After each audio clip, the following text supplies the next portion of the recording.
Hi, thanks everyone for joining us today.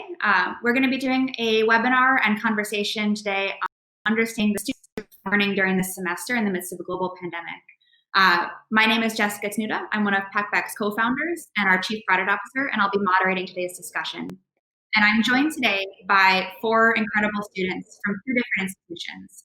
We're joined by Austin Catania, who is a student at the university, at Penn State University, excuse me. And we're joined by Neely Edwards, who's a student at University of North Carolina, Charlotte. Jaida Sloan, who's also a student and TA at University of North Carolina, Charlotte. And Brenna Schubert, who is also at Penn State. Austin, would you mind giving an introduction of yourself, what you're studying, how you found yourself coming to this webinar today, and a little bit about what your experience has been like so far this term? And then we'll go down the line in order of our panelists. Absolutely. Well, once again, thank you for having us. I know I can speak for the rest of the students as well. We're excited to be here. So I'm an economics and labor employment relations student at Penn State University. I'm a senior, so I'm in my last semester in undergrad, or at least last year, excuse me. So I've been using Pathback as a student for a few semesters now, and now I've kind of transitioned to a TA position in that, so I get to grade a little bit for a couple for a class in particular this semester. And I guess like my experience as a student over COVID, obviously it comes as no surprise COVID's altered how many of us are thinking about learning in higher ed. But personally, COVID has shifted my mindset towards much more ownership of my education. And I think that comes in like both a good and a bad way, right? So I think without in-person classes and students having less accountability, it's in terms of not showing up for different classes or like not completing assignments, like students have that little gap in motivation. And personally, while like I'm one of those students, I always complete everything, I show up for every class, there is a lower threshold of motivation that we experience in terms of getting into classes and so forth. With that being said, I think COVID is not all doom and gloom. I think in terms of education, there's so many opportunities that are now available that weren't otherwise. And I think this summer I took ownership of that and completed like 2 virtual internships, had the opportunity to do a couple classes over the summer, as well as something I can touch on a little bit later in the program if we have time. One of my professors reached out to me and kind of gave me some guidance in terms of pursuing a certification in a different software program as well. But overall, once again, I think there's a multitude of benefits and that we can draw from COVID learning. So I hope we can discuss a few of those later on in this seminar. Definitely. Thank you, Austin. We're really excited to have you here. And Neely, I know that you're currently also TAing on Pathback as well, and are introduced us through Dr. Hyam's class. Would you mind introducing yourself, what you're studying, and how you found yourself in this position TAing after having taken classes with Pathback before? Yes. Hi, I'm Neely, and I'm a history major focusing on the human rights perspective of history. And I was introduced to Pathback via Dr. Hyam. I had her, I took it as a student with her, and then just one time, and then I took it as a TA with her, and then I'm teaching it again this semester with another professor. And my perspective of Pathback as a student was pre-COVID. It was about a year and a half ago. So I had the, oh my God, another discussion board sort of opinion about it. But witnessing it during COVID with my students, not only is there still that slight little opinion about it, it's helping them a bit more. It's almost bringing them together in a way. I don't know how to explain it. It's just something I've witnessed over the last couple of weeks or so. But I think COVID has actually, Pathback has benefited the students with that, if that makes any sense. That's really, really exciting to hear, and we're so happy to have you here, Neely. Dr. Hyam, Carol Hyam, has been one of our longest professor customers on the platform, who have worked with us for several years and given a lot of feedback to help shape how the platform has grown. And I know, Jaida, you're also in Dr. Hyam's class. Would you mind introducing yourself? I know you're TAing for her class right now. Can you just tell us a little bit about what you're studying and how you found yourself acting as a TA for Dr. Hyam's class? Absolutely. So my name is Jaida Sloan. I am currently a senior in the history major at the University of North Carolina at Charlotte. I TA for Dr. Hyam this semester in terms of Pathback, and I am, I guess, on paper, a Pathback coach. I also want to second what Neely said in terms of bringing the students together through Pathback. I feel like they have a sense of community within Pathback that they simply don't have right now in the midst of COVID when everyone's at home doing their own, online learning virtual experience. And I feel like that has really given them a platform to almost get to know one another through a discussion board that allows them to express their own individual thoughts freely. And I think, from my personal opinion, it has really, really helped a lot of them to not only increase their level of writing and communication, but also enable them to also build community within the platform where they just don't have it anywhere else right now. Yeah, it's been really cool for us to see that too. It's definitely sad to know that there's not that physical space for community right now, but I'm happy to hear that you both are seeing that in the class that you're TAing right now. Welcome, Jaida. We're so happy to have you here today. And Brenna is also joining us from the same class that Austin was first introduced to us through, which is Dr. Jadrian Wooten's class at Penn State. Jadrian has also been an incredible advice giver, supporter, feedback provider to our team, and we're very, very excited to have you both joining us today. Brenna, would you mind introducing yourself, how you found yourself here at today's webinar, what you're studying, and I know you have a cool story of your past experiences working with Pathback in a number of different classes, which is a story that we don't hear too often, so I'd love to hear a little bit about you. Yeah, sure. My name's Brenna Schubert. I'm a junior at Penn State studying economics. And like Austin, I was recommended by Dr. Wooten. There was a point in time where I had 5 classes at once, all using Pathback. So I was a little overwhelmed there with due dates and such like that. So I came into Dr. Wooten's office and, kind of asking how to work around my schedule and see how I could do all of this with 5 classes, and he was very helpful and everything. So yeah, but that semester really helped me to learn more about Pathback and its benefits, and I think it's a really great platform, as Jaida said, for communication among students during this time, and I really think it helps open up thinking during this time. There's a lot of questions on Pathback related to COVID and things like that. So I think it's just a really good platform for the things that we're going through right now. Welcome, Brenna. We're so happy to have you here. I know I said this before we all went on air today, but we're very grateful that you all are spending time with us today. I know it's a very busy semester, and we're really happy to be able to bring everybody together like this for this conversation. So before I move into the panel questions, I just want to share a few notes for all of our attendees. If you have any questions for the panelists, you can use the chat, and I see that we already have some great conversation happening there of people sharing where they're from, where they're joining us from today. So if you have any questions, please leave them in the attendee chat, and then at the end of the conversation, we'll go through, pull out the questions, and do an audience Q&A section with our panelists today. If you need anything or have any concerns, our team member Ariam is also joining us in the chat. So if you have any questions for the organizers of today's session or about Pathback specifically, Ariam from our team can help to address those in the chat. So with that, I'm going to move into our panel questions.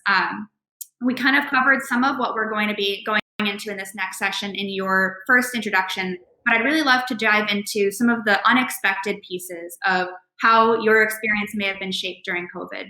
So not necessarily just related to your classes, but the whole picture of how your workload has changed, your experience has changed, moving into a primarily online setting. And then what might your classmates or instructors not know about how the shift to online learning has impacted your college experience? So we'll start with the first question. Maybe Jaida, would you mind starting us off? What has your experience been like being a holistic student during this time? And what might people not know about your experience? Absolutely. So to begin, I think that individually, my experience during COVID and being a student, I personally prefer online school. I prefer being able to stay at my house and do school. So for me, it has been a Interesting transition for sure. I think it's one of those things where when you are used to in-person instruction and you're used to having this personal connection with your instructor and with your peers, and you no longer have that in the same sense, it's a lot more difficult to make connections in your classes for sure.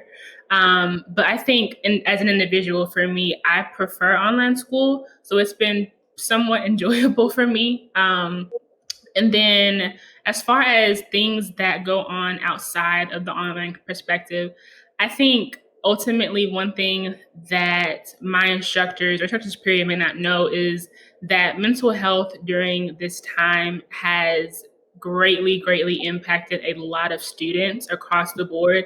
And I think that it's really important for instructors to not only be aware of that, but to also do their best to check in with the students, and just see how they're doing mentally overall and see what they can do as instructors to assist in this process and making it easier for us as well as themselves. So that's my personal take on the online experience. Like I said before, I prefer it, so it hasn't been too bad for me on the scholastic scheme of things. Do you mind if I ask, what are the things that you prefer about online education? Was that something that you expected when moving into this transition, that you would like it better? Or have there been kind of unexpected things that have been helpful for you in structure or in style of learning that happens online? So I think initially last semester when everybody made the transition from in-person to online, I expected to dislike it. I almost expected to be disappointed in the midst of the transition. But the more that I got used to doing online school versus virtual versus in-person classes, I began to enjoy it simply because I had a lot more time to do the assignments that I wanted to do and that I needed to do from my home. I feel that I was able to do a lot of the things I needed to do from the comfort of my home versus, not being forced to go on campus, but having to commute every day and having to be there on a regular basis. That's one of my personal experiences. I expected to not like it very much, but the more that I was able to build a routine and kind of get into a habit of doing virtual school, I realized that I definitely prefer it personally to in-person classes. So yeah, that's been my experience. Yeah, thank you, Jaida. I know a lot of the conversation right now are around the challenges of online learning. So it's really interesting to hear that perspective of actually preferring some of the flexibility that comes from it. Brenna, what has your experience been like so far? How are you feeling about the experience of moving online, just in your overall experience being a student right now, not necessarily just in your experience in the classroom? Well, I think it's definitely a little bit of a struggle for me as well as other students, because not only do we have like all of our classes online, we also have um, all of our homework to do online and other club activities and stuff like that that are online. So there's just a lot of sitting in front of a computer screen all day. So not only are we not getting that student interaction that we would in classes, we're also not getting a lot of exercise, walking between classes, and things like that. Penn State's campus is super big, so I used to walk about 7 miles a day just in between classes and things like that. So we're not getting that right now. And I think that it's a really big toll on mental health and physical health as well. I had a experience during finals week last semester in the beginning of the whole online learning and COVID thing. And it was a pretty, scary experience with mental health and everything like that. But the crazy thing is, I didn't really feel a lot more stress than I had in the past. I think I just was really overwhelmed because of just sitting all day and not having student interaction and enough exercise. So I think that's something that, classmates and instructors might not really know about me and stuff like that, but it's kind of a little bit harder to manage stress and um, be able to focus completely on school when, you don't have the library to go to and stuff like that. So yeah, it's been a little rough, but I still enjoy the online learning pretty much just as much as in-person learning. Yeah, I'm really sorry to hear that happened, Brenna. I know, like, even as not a student personally, the beginning of the pandemic when we all shifted online and all the change that came with that was really hard on myself, really hard on our team. So I think like that blurring of the boundaries is really a complicating factor of the situation where it's so easy to just stay in front of the screen for personal experience and for school or for work. So we kind of don't get out of that mode now. So I'm glad to hear that things are feeling a little bit better this semester as we're settling into the routine. But what are some of the things that helped you as you moved into this semester in adapting to kind of the new structure and all the new demands being put on your plate and those changes? Have you found anything that's been really helpful for managing that experience? Well, mainly I've just been making sure to, get exercise and stuff like that. Also, some of my instructors, like Dr. Wooten, have been super supportive and everything. Have, done some mental health checks and stuff like that and just been super supportive.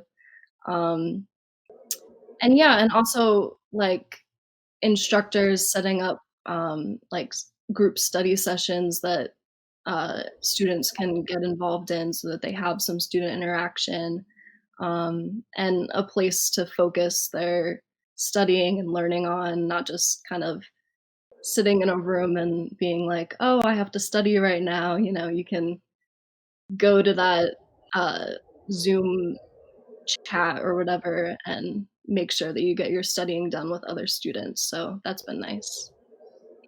And Neely, I know this semester you have the experience of being both a student and a TA, and you're getting kind of a new window into how your students are interacting and experiencing the semester. Both personally, how have you experienced this shift? I know when we were talking in prep for this, you were saying you also really have enjoyed some of the pieces of online. How does that experience compare to what you're seeing within your students that you're working with as a TA? I will say I've greatly enjoyed the online transition. I'm a big homebody. I've been preparing for this for like 30 something years. So this has been great. But I also work full time. So I'm out and I'm around people almost daily. And so I feel safer not going to campus and giving that. Hopefully I don't have anything, but like taking that to campus. I'm glad I don't have to do that. But as far as witnessing the transition through my students, there's a lot of struggle.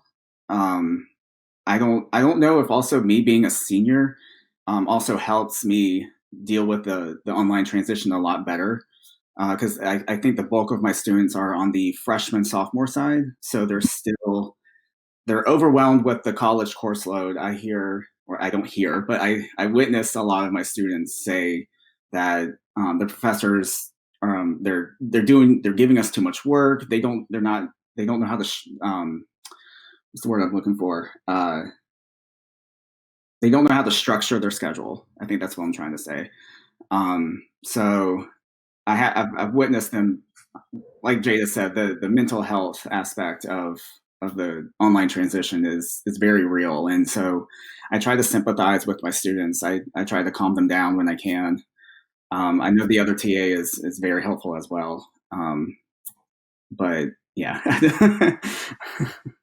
Yeah, that's really interesting to see the impact of the schedules. And I know right as before we went live on air, everyone was talking about what is on their plate right now for midterm work and how it's mostly paper this semester as opposed to obviously in-person tests. That's going to be something that we can definitely talk about in the next section of those kind of unexpected small administrative pieces that actually have really big impacts on what the student experience is like and some of the things that have been really helpful. So thank you for sharing, Neely. And Austin, I know as you're thinking about your experience on campus as a student, also getting near to the end of your college experience, what are some of the things that you have found to be most helpful or just surprising about this transition? What are some of the things that folks might not know about what you've experienced personally going through this shift? Yeah, absolutely. I think like many of the other panelists, I didn't expect to enjoy some of the aspects of online learning as much as I did, especially early on in the spring semester when we were doing that transition. I can kind of say it like this. It was like watching some like famous actors transition to Broadway in that sense, where it's these teachers that are formally taught in learning and teaching in person, and they transition to a new platform on the fly. And much to their credit, they did a wonderful job. And I was pleasantly surprised on how much I was still able to learn and still feel connected.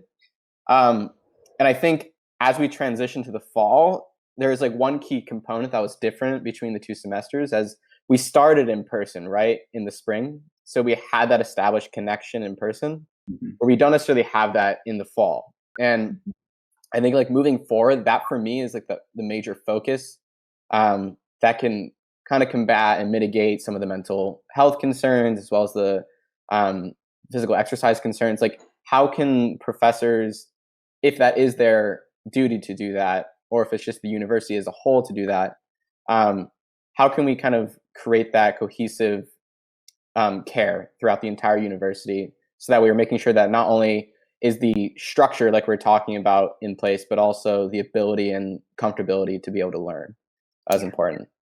It is such a great point. And I think it's a great transition into the next session that we're going to be talking about too. But as I've been seeing kind of the data also coming out of not just Pathback, but just overall research on how students and instructors have responded to the shift, that point that you just brought up of the spring semester starting with the foundation of those personal relationships in some ways made a very stressful semester also easier to deal with from a humanistic perspective.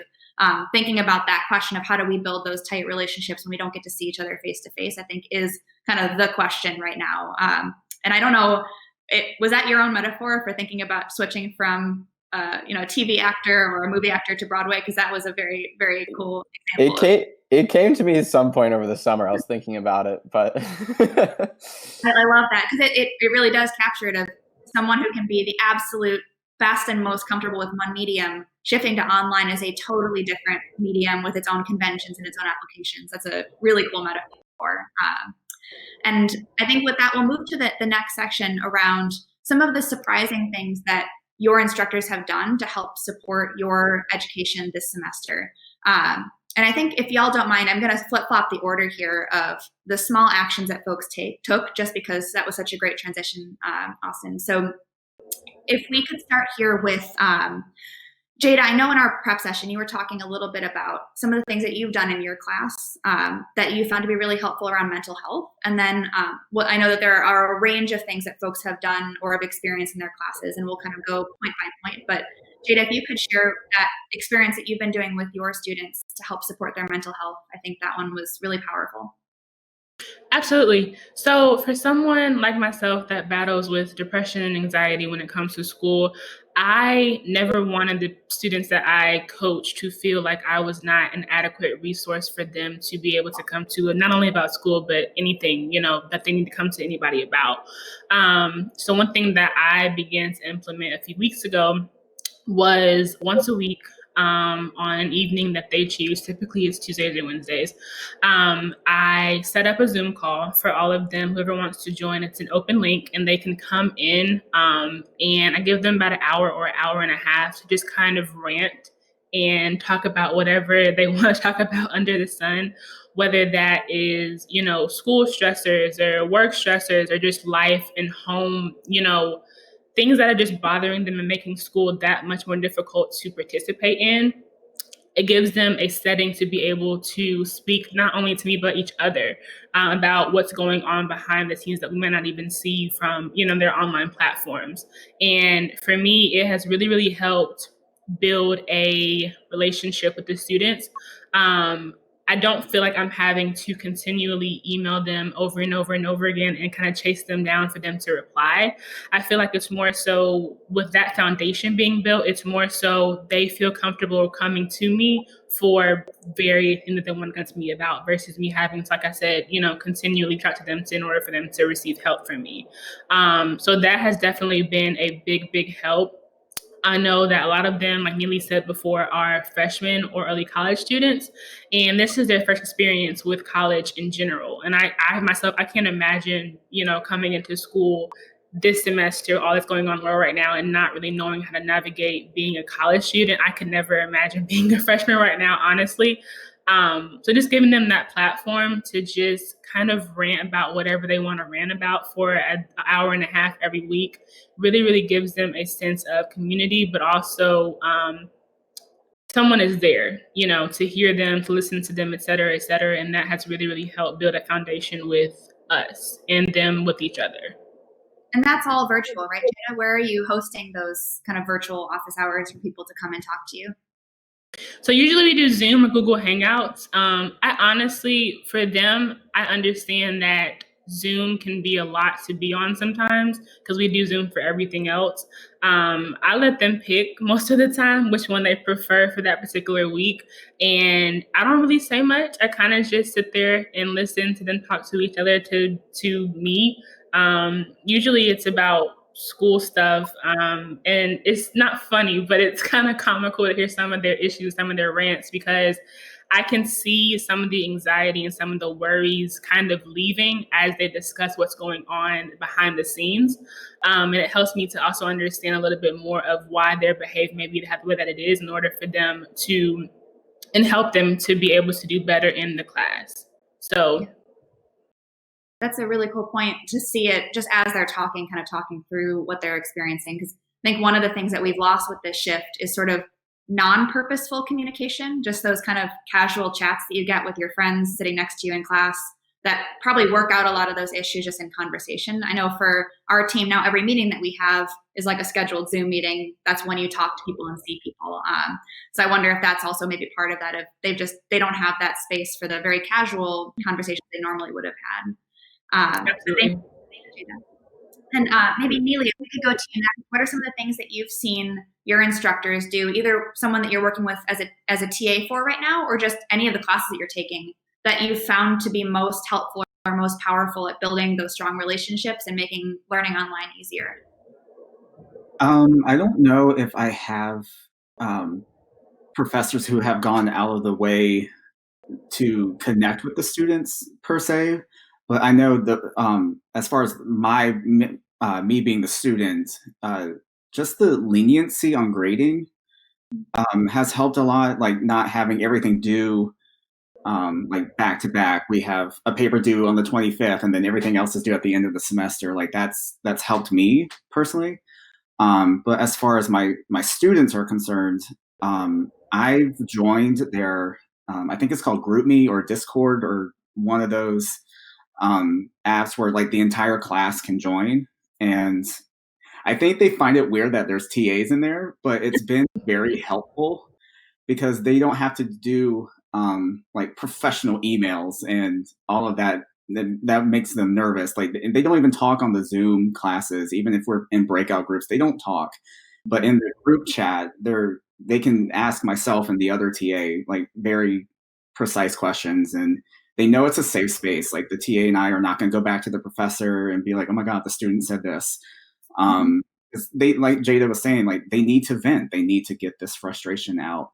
And I find the group chat has actually been very beneficial for the students. So just a kind of very casual space for that chat to happen to get help. That's really cool to hear that that's been helpful. Are any of the ones that you've joined also including the instructor, or is it typically just the students and the TA? It's just the students and the TA. I think they would be stone quiet if the professor joined the group. Because they're stone quiet in class, so, and even with the chat, so I can only imagine what it would be like if she was in the I'll say like the off-campus group chat, if you will. Yeah. It's such a blessing and a curse, right? All like the respect that folks have for their instructor can also sometimes make it harder to have those conversations in public like that. Like last night, a couple of the students saw that the Pathback deadline was due at like 11 a.m. this morning, and they're like, "Oh dear God, no," because it's usually due at 11. So like a huge freak out of like 19 students, and I was like, "Guys, chill. It's a typo. You know the professor. Like everything's gonna be fine." And sure enough, that's what it was.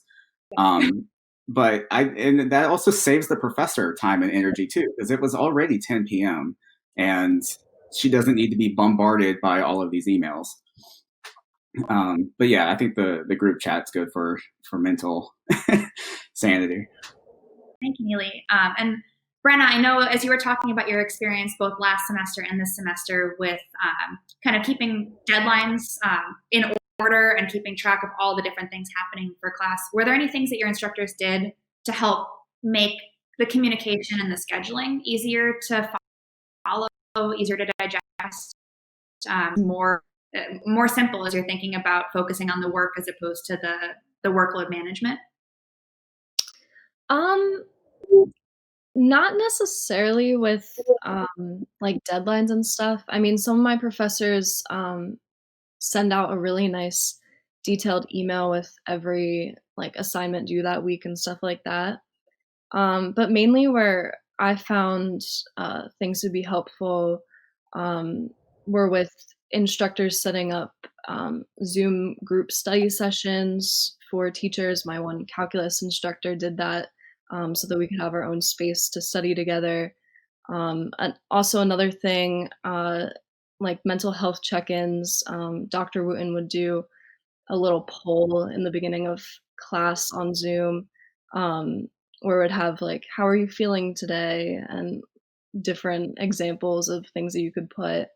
And then also I think a really good thing for instructors to do is during this time is to have a few assignments that students can do on paper and then submit later online, so that we can just get a little bit of a break from staring at the computer. And again, my calculus instructor helped with that, and we were able to do some assignments on paper. And I think that just gave us a little mental health break and break from the computer, and it was very helpful. It brought us back to reality of things before COVID, and I kind of like that. So That's really cool. A couple cool examples there of another case of having a space for the students to interact being helpful. That ability to get away from the computer screen for a bit, as whether it's a formal assignment or just an activity. And then I think that notion of Dr. Wooten polling the class to see how everyone's feeling. You mentioned there were like a couple of options, and there were any of the options like funny options. It like I don't know if they were, but it sounds like you were hinting at that. yeah, there were some pretty funny ones, like I need someone to bring me cookies, or I feel like I'm under a rock right now, or something like that. So yeah, it was nice. And I think I could be wrong, but remind me, Austin, I feel like in our prep session, were you telling me about the instructor who plays music at the start of the Zoom class? Was that your class? Yeah, that was me. And this is going to turn into a tooting Dr. Wooten's horn a lot here. But I'm just going to say this. Dr. Wooten is a phenomenal professor. He's very engaging with his students. And I think because of that, a lot of students like showing up for class. It's not as much of a burden to do that.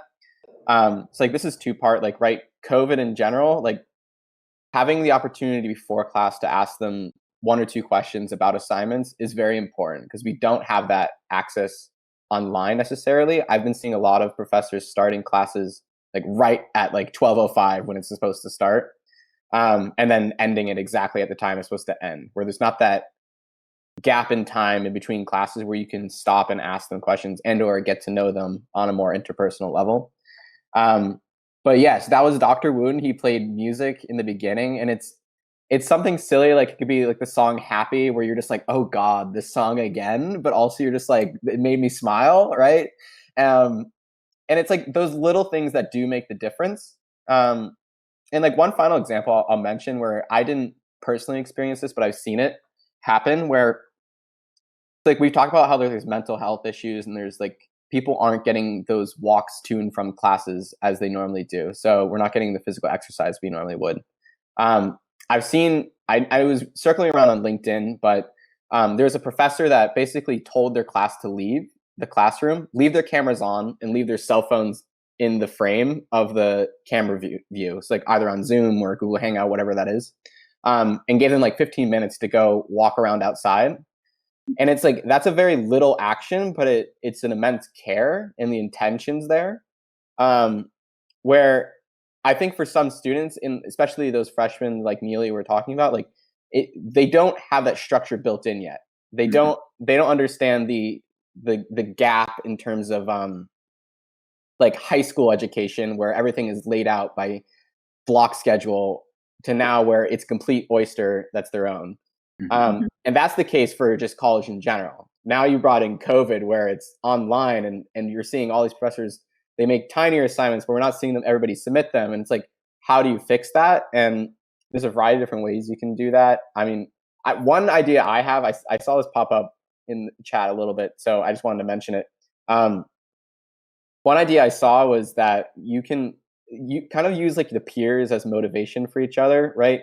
I know we students, like, we complain to you all the time about student projects, but that's when we're getting all those informal conversations like you were talking about before. Now we're not necessarily getting those as much. We're not getting to know our classmates as much. And having an opportunity to discuss with them and kind of use them as a sense of an accountability, I think would be very beneficial in the long run.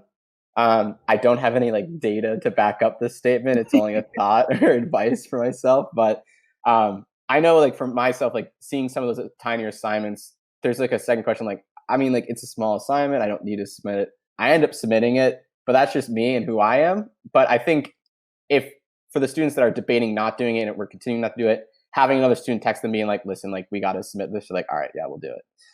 So little things that make the big difference, to say the least. Yeah, definitely. And I know as we were thinking about kind of what to cover in this session, we knew we wanted to share your voices in this space. And I think in hearing all of your experiences, the thing that really stood out to me was how the most powerful things were the things that took maybe the least time for the instructor in the class. Those little moments of feeling cared about, or little moments of humor, and kind of like an otherwise very humorless semester seem to have made the biggest difference. So I love this question, and I love all the examples that you shared. Thank you all so much for sharing those. And I don't want to bring us down, but kind of the flip side of this question is, what were some of the unexpected, confusing, or challenging things about moving into an online space? And just to be mindful of time, I think we'll move a little bit faster on this question. Just anything that really people might not expect, but was confusing or challenging to keep straight or work through in the online space. And maybe, Brenna, would you mind starting us off? Yeah, sure. I think for me, just making sure that I have all of my assignments straight in my head, because you don't, like Austin said, you don't get that student interaction where there's other students like reminding you about an assignment that's coming up or other things like that. So just making sure that I have everything straight that I need to get done for the week. And again, just not really having a place to go and study is a big thing for me, because I'm a terrible studier. If I don't have other people to study with or a place that I can go and focus, I'm not going to study. So I think that's kind of a big challenge for me this semester. I think that's pretty much it for me. Yeah, I don't know. Well, that's really helpful. And just to summarize kind of two of the takeaways there that might be helpful for instructors to take into the class, would it be helpful to have any kind of like calendar advice given by the instructor, or just a calendar provided by the instructor of everything for the semester to help keep those assignments straight? Yeah, like I mentioned earlier, and I think some of the other students in the panel have mentioned this before, like a weekly email to send out is really nice, that just has every assignment. My one economics professor right now has been doing that. And it's really helpful just to make sure that you know everything, what's due and all the due dates. Because I think Austin mentioned this before, if there's different platforms where everybody's posting different things at once, different assignments and everything like that, when you're having 5 classes and stuff like that, it's hard to keep track. So just having like a clear email sent each week is really nice. And then for the rest of our panelists, does anything else stand out to anyone, maybe more popcorn style of things that you've experienced that are just less clear or more challenging in the online space that you'd want to share with all the instructors who are listening in today? I think just say that we all understand, at least I can't speak for all of my students, but for at least all of us on the panel, not only are the students being affected by this online transition, but we fully understand that the professors are too. And they all have children, they all have families that are, the kids are home because of, COVID, and they're doing online studying. So there's a lot going on. But I have one professor who is completely MIA. She'll post like the lecture, but you can't contact her. You can't, I don't even know if she lives in North Carolina, to be quite honest. I know nothing about her. But like, try not to disappear on your students, because they're going to have a lot of questions. And even though you too are also struggling, we're trying our best to be there for the professors, but it would be nice if the professor can be there for the students as well. I've never had to say that before, so it sounds weird, but I've never had a professor who has been MIA. So yeah, that's been a challenge. That's a really tough situation. One thing I've heard from an instructor that we've worked with for a long time, who is at University of Illinois, his name is Dr. Jose Vasquez. One thing that he'll do just at the start of class, not even right now, but just in general, is just share a picture of himself, a picture of his daughter, a picture of his dog, tell people a little bit about who he is. And that personal picture of the instructor has always been really helpful for him in breaking down those walls between him and the students. It almost sounds like sharing a bio, sharing a little bit about who you are on a more personal level, and expectations about how to contact you as the instructor seem like it would be helpful in that case. Is that fair, Neely? Mm-hmm. Yes, that's fair. And Austin or Jaida, is there anything else that you'd want to add to this one that we haven't already said around things that are a little bit challenging in the online space? I think just overall, Zoom exhaustion is huge. I think one or two of us have touched upon it in the beginning. It's not only that we're doing our classes and our homework online, but we're also all of our other interactions, depending on the university, if you're allowed to interact with people on campus or not. I know for Penn State, we're trying to mitigate that as much as possible. So multitudes of my clubs are all online. So sometimes that means like from 8 a.m. to then 9 p.m., it's pretty much Zoom central, and it physically is wearing on you. And I know the professors are acutely aware of this, and I'm not casting blame or anything like that. I know you guys are going through it as well. So it's not something I'm saying there's a solution for. And I'm not, I don't know what to do about it, to say the least, but it's something just to keep in mind. And I think having those opportunities to look at a piece of paper as opposed to digital platform is such a blessing, to say the least. So professors that do assign books to read, like if they're like contemporary and they apply to the different classes, like for instance, I'm in an econ class, Economic of Growth. We're reading a book called Poor Economics. It's by two of the Nobel Prize winners, but it's super, super interesting. And it's not necessarily something that's like super textbook heavy. And every single time I get to read that, it's a blessing for my eyes, at least. But yeah, I don't know. It's difficult, and we're sympathizing once again with the professors in this situation. It's not something you guys probably thought you'd be doing, but alas, we're all in the middle of it, so we're trying to make it work. Yeah, and I think one thing I want to make sure that we touch on in this session, both in the pros and the cons of how Pathback played a role in your experience this semester. And Jaida, would you mind starting us off? I know you mentioned that you saw benefits of having a space for the students to discuss. Did you see any impact of Pathback on the students' experience outside of the discussion when they were using that space for open-ended discussion? I think ultimately with Pathback playing a role, I think that ultimately what it boils down to for them is, with them being primarily freshmen and early college students, it's really their first take on what college level writing is. And I think that it gives them a sense of autonomy, just because this is the only platform that they have at the moment of discussion where they are able to correct their writing and improve their writing. That's not super, super heavily going to impact their overall grade for the class. So it's not a paper. It's not, a technical full-blown submission. It's more so a platform where they can write and improve their writing and increase their writing skills.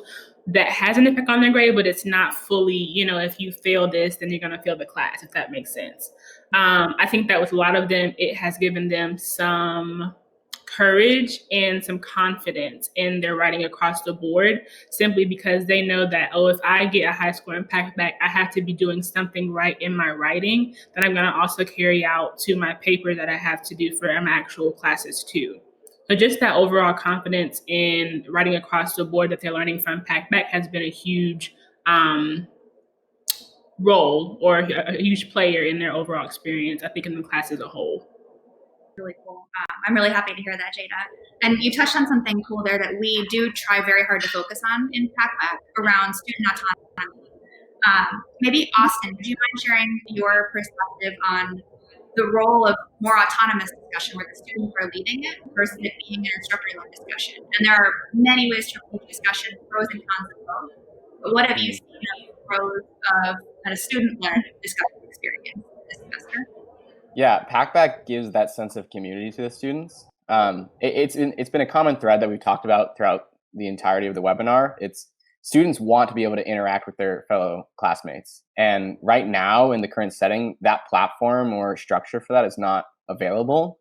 And I think that's where Pathback really steps in and does a wonderful job.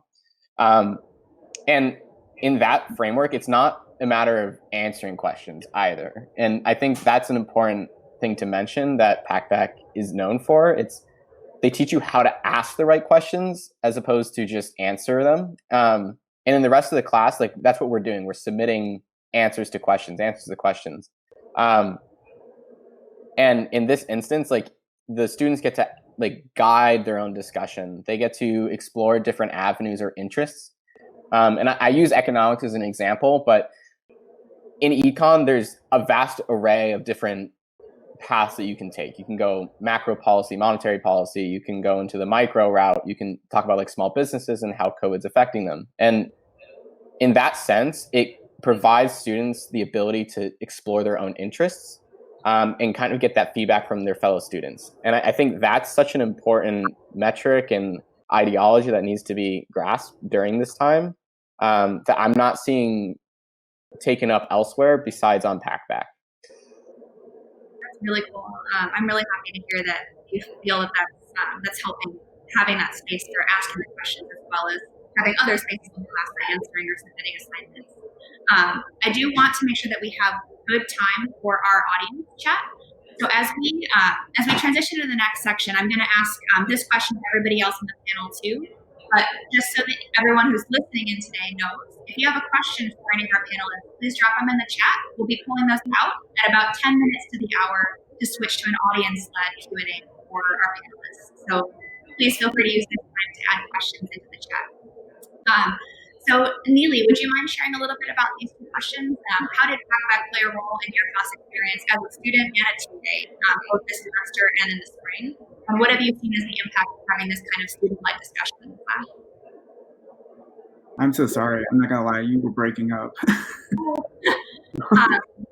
Neely, I was just wondering if you could tell us a little bit about your experience with Pathback this semester as a student and as a TA. As a student, I have not used Pathback in about a year and a half, I believe. I'm not good at math. But as a student, I will say I get very excited when I see my students improve, but I wish I could see it in their papers because I'm not the graduate level TA, so I don't get to see their transition from Pathback to essays. So I do wish I could see that, but that's just a personal thing. But I've greatly enjoyed seeing their excitement, and I think Austin had pointed this out. But you see them struggle; they'll get in the 70s, and then you give them a compliment, even if it's oh, your post was great, something so simple, and then the next week it's even better. I just get so excited when I see them. So that's probably been a big impact for me. How are you typically giving them that compliment? Is it in the platform or through some of the other more informal means you're currently using to help them? It's on Pathback. Like I do it where you can do a coach or a praise. I do it that way. That way the professor can see it and then the other TA can see it as well. Great. And Brenna, do you mind if I ask you the same question? How has Pathback played a role in your class experience this semester? Yeah, so not only does it allow us for interaction between students, I think it also allows us to learn how to properly argue with one another and learn how to kind of develop our own like standings on either moral issues or, you know, our standings on just every type of issue in the world. Because before using Packback, I don't think I really understood how to kind of professionally argue with other people and stuff like that. Because Packback is a space where you can also respond to other people's questions and other people's views.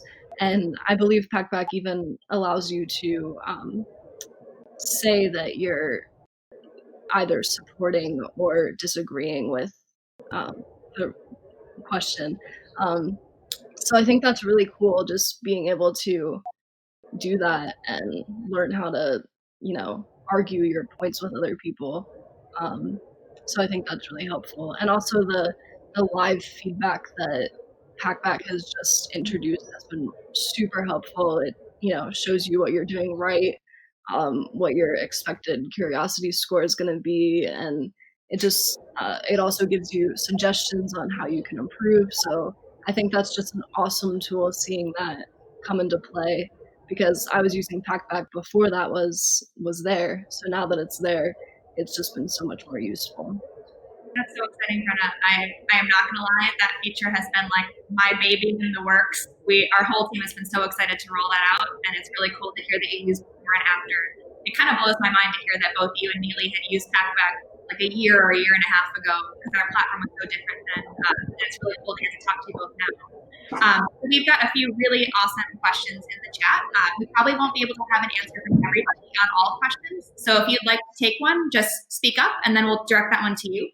So the first one is a question around viewing recorded lectures. So this is from, I believe this is Jay Waddell in the chat. And let me know if I got that wrong. I saw you introduce yourself earlier.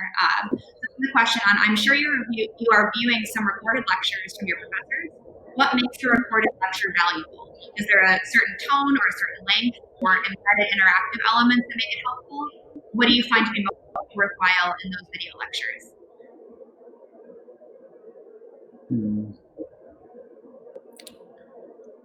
I think with any virtual, sorry, you can go. Go ahead. No, you're good. Good. Okay. I think with any of the virtual classes, especially if you are in person, like online, and that's not in person.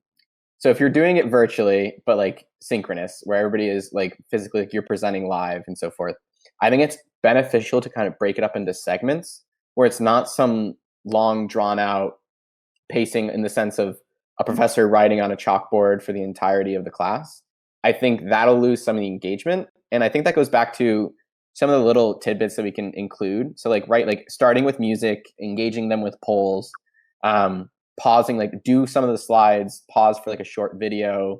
It's like little segments that you can kind of break it up into, which allows the students to like, keeps your attention span going. And I'll say one thing that's going to be like very honest. If you're posting recorded lectures, there's probably a reason, like a lot of students, especially with on Zoom, they'll play back those lectures at like double the speed at a later time and watch it that way. I've seen multiple students do that, either my friends and or myself, where I think that's some of the reasoning behind some students not showing up for classes. So if there's not a mandatory like attendance point. And I think that's both a good thing and a bad thing, right? So a lot of students are using it to study for exams, like they're going back and reviewing it. And in that sense, they have a stronger understanding of the core concepts, and they're like grasping it at a quicker rate. And at the same time, it also is a negative incentive for students showing up. So take it as what you will. I think that's an important topic or note to make in that conversation. Thank you, Austin. Jaida, it sounded like you were going to add something to that one too. Did you want to add anything to Austin's answer? He said a lot of what I was gonna say. I think ultimately, like, I'll second one of your points about just trying to break up the posted lectures with different other teaching methods. So whether that's, a poll or whatever that may be, just breaking it up. I know personally, I only have one class that does recorded lectures, and I intentionally procrastinate because I don't like it. I don't like the impersonal feel of a recorded lecture. It feels very boring. So I think I would also second Austin's statement in terms of just using other teaching methods to break up that, mundane kind of boring experience would also help increase participation in classes as well. Awesome. And we have a cool question in the chat here. A few folks kind of seconded this one. So this one is around the most favorite and most annoying aspect of Pathback. What do you like the best? What do you find most annoying? Maybe Brenna, do you want to start us off with this one? Yeah, sure. So for me, the thing that I don't like is that you can pretty much get your score up by like doing kind of certain hacks in a way, like underlining certain points, adding a source, and things like that. Which adding a source is definitely a valuable thing to the post, but some students might add a source that doesn't really relate to what they're talking about and stuff like that. So there's definitely little hacks to get your curiosity score higher that might not reflect your actual knowledge and actual, learning and stuff like that. Um, but the thing I really like about Packback is definitely my favorite thing so far is the live feedback that just was added. And also, I really like responding to other people's questions. That's probably my favorite thing. I like writing questions as well, but I definitely like responding to other people's viewpoints as well because then I can add my own viewpoint and stuff like that. So that's what I like the best. Does anybody want to add on to that next? Maybe Neely, is there anything that you'd like to add on pro and most favorite, most annoying aspect of using Packback? Excuse me. I think an annoying part of Packback is I would consider this like a first class problem. Like it's not a big deal, but like when I go in and I coach a student, the coaching screen, or I guess praising too, it covers up the whole post and you can't move it. So if I want to point something out, I have to either open up a new tab or copy and paste beforehand, or something. Like I said, it's very minute. It's not a big deal, but it's like a slight annoyance. But I really do love I love the live feedback that students can get while they're writing, if they choose to look at it. I don't think some do.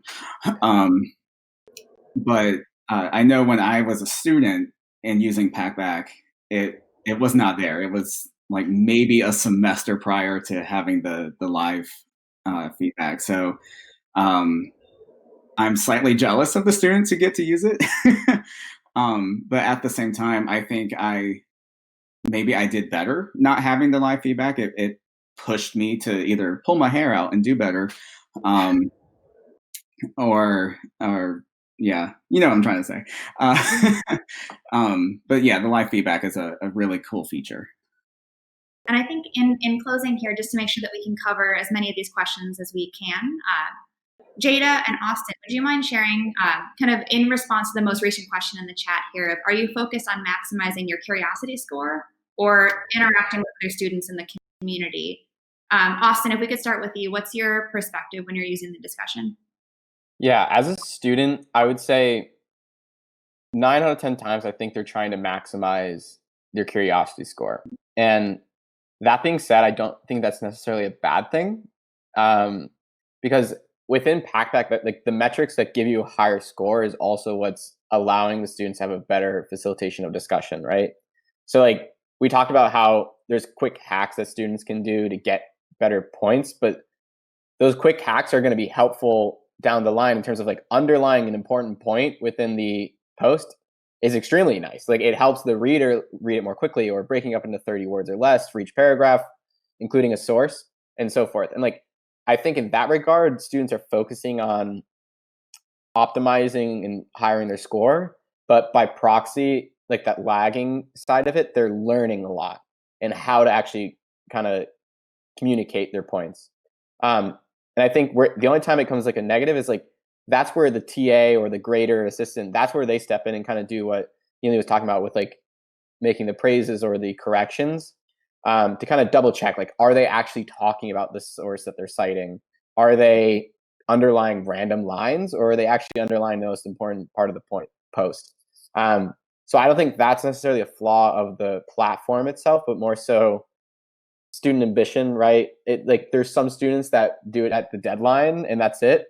And there's other students that'll do it like days ahead of the assignment due date. And I think that's where it's like the TA job to kind of step in and kind of realign the. Awesome. Yeah, thank you. That's a great point, Austin. And we keep looking for ways to help on the automated side and give tools to help on the TA or instructor side to help guide the discussion. And Jaida, do you mind if I direct the question to you as our final question? And to close us out today, what's your experience when you're using the platform or you're seeing your students use the platform? How are you looking at maximizing the curiosity score or focusing on interaction? I also agree with focusing on the curiosity score. And I say that because I know for the class that I'm TAing for, they're freshmen and a lot of them are motivated for the curiosity scores based on like they want to be number one and number two and number three in the class. And that sounds so like childish, but that drives a lot of them to do better each week in terms of their score. And I think ultimately in coaching, I think a lot of them, I don't know if they necessarily strive, like I said, for a better post in quality or a better post in terms of curiosity points so that they can be higher on their ranking list. Either way, it works out in their benefit because, you know, the higher scores they get, the better their post is.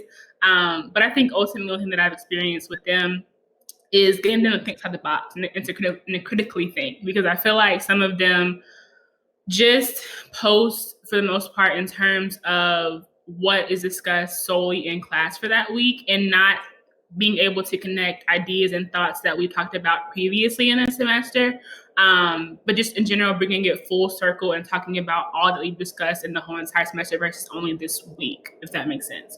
So yeah. Curiosity points is definitely a big factor in the class that I TA for sure. That's a very cool perspective of looking at how does doing the action lead to the outcomes that we want by kind of incentivizing some of the trackable things, so that the less trackable things are able to come out of that as a byproduct. Thank you, Jaida, so much for your perspective, and thank you everybody who's joining us in the audience today for joining this panel, being a part of this discussion. We're very, very grateful for everyone who attended, and especially to our panelists for sharing your experience. It's impossible to get this kind of perspective without a conversation like this, hearing from students who are experiencing this semester live. We're very grateful that you shared your experience and your ideas for how to make the upcoming weeks in the semester and the upcoming spring semester even better for students on campus. Thank you all for joining us today. If you have any questions and follow-up, I'm going to leave us on a slide that has a email that you can reach out to if you have any questions about Pathback or about any of what we talked about on the webinar today. And keep an eye out for an email and follow-up with some of the key takeaways and a recording of today's session. Thank you all so much for being here today.